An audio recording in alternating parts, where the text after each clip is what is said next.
মাননীয় বিধায়কসকল আছে তাত মোৰ বিশেষ কষ্ট কৰিবলগীয়া নাই, কষ্ট তেখেতসকলে কৰি আছে বুথ লেভেললৈকে। য'তে গৈছো ৰাইজৰ সহায় পাইছো, ৰাইজে কৈছে যে এইবাৰ আমাক আগৰ পৰিৱৰ্তনৰ পৰা পৰিত্ৰাণ লাগে। পৰিত্ৰাণ বিচাৰিছে কাৰণেতো ইমান মানুহ আহিছে, গতিকে নহলেতো ৰাইজ ওলাই নাই। আমিতো কাকো গাড়ী দিয়া অনা নাই, টকা পইচা দিয়া অনা নাই, আমাৰ হাতত টকা পইচাও নাই।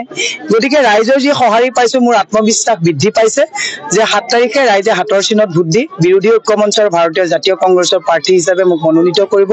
ৰাইজে বিচাৰিছে যে যোৱা সময়ত যি নিমাতী কন্যা হিচাপে সাংসদ গৰাকীয়ে মাতেই নামাতিলে, ৰাইজৰ সমস্যাবিলাকক যাতে সজোৰে মই সংসদত উত্থাপন কৰিব পাৰো, সেইকাৰণে ৰাইজে এবাৰ সিদ্ধান্ত লৈছে যে মাত মাতিবৰ কাৰণে আমাক পঠাব। আৰু মই ৰাইজক প্ৰতিশ্ৰুতি দিছো যে ৰাইজৰ সমস্যাসমূহ মই সংসদত যদি জয়ী কৰি পঠাই বলিষ্ঠভাৱে মই দৃষ্টি আকৰ্ষণ কৰি ৰাইজৰ সমস্যা সমাধানত মই অংশীদাৰিত্ব ল'ম।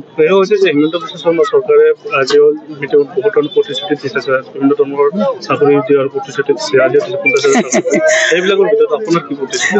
25 লাখকে চাকৰি দিম বুলি কোৱা হিমন্ত বিশ্ব শৰ্মাই খালী হৈ থকা 96,000 চাকৰিক এতিয়ালৈকে সম্পূৰ্ণ কৰিব পৰা নাই। গতিকে প্ৰতিশ্ৰুতি টুইন টাৱাৰ আপোনাৰ গুৱাহাটীত হ'ল নেকি? এই যে বানপানী যে নলা খান্দি চাইণ্টিফিকেলি যে বানপানী তেওঁলোকে নাইকিয়া কৰিম বুলি কৈছিলে, হ'ল নেকি? তেওঁলোকে মেট্ৰ' ট্ৰেইনৰ কথা কৈছিলে, হাইৱে এক্সপ্ৰেছৰ কথা কৈছিলে, সবকা সাথ সবকা বিকাশৰ কথা কৈছিলে, একোৱেতো নাই হোৱা। বাকী আৰু ফাঁকিৰ চৰকাৰ এখন।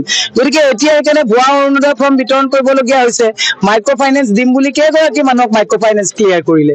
অৰুণোদয় দিম বুলি কিমান মানুহক অৰুণোদয় দিব পাৰিছে? এতিয়া আকৌ লাখ কোটি বাইদেউ ধৰিছে, কিন্তু 1 তাৰিখ হলে আকৌ 100 কোটি টকা ধাৰ ল'ব। মাহে 100 কোটি টকা ধাৰ নললে, 1000 কোটি টকা ধাৰ নললে দৰমহা দিব নোৱাৰা চৰকাৰখনে এইবোৰ কথা কৈ মানুহক হাস্যৰসৰ এটা হেৰি দিছে। হিমন্ত বিশ্ব শৰ্মা আৰু যদি 6 মাহ থাকে মানসিক ভাৰসাম্য হেৰুৱাব। কাৰণ কিমান ভুৱা প্ৰতিশ্ৰুতি দিব, মানুহে ইতিমধ্যে ছচিয়েল মিডিয়াত উভতি ধৰিছে। গতিকে মোৰ বিশ্বাস ৰাইজে বুজি পাইছে বাকী ফাঁকি, খাদ্য সামগ্ৰীৰ দাম বৃদ্ধি কৰাইছে, আপোনাৰ টেক্সৰ ওপৰত টেক্স। গতিকে ৰাইজে এইবাৰ বিদায় দিব। হিমন্ত বিশ্ব শৰ্মা পৰুৱাৰ যেনেকে পাখি গজে মৰিবৰ সময়ত তেওঁ পাখি গজিছে, এইবাৰ অধঃপতন নিজে আনিব। ধন্যবাদ।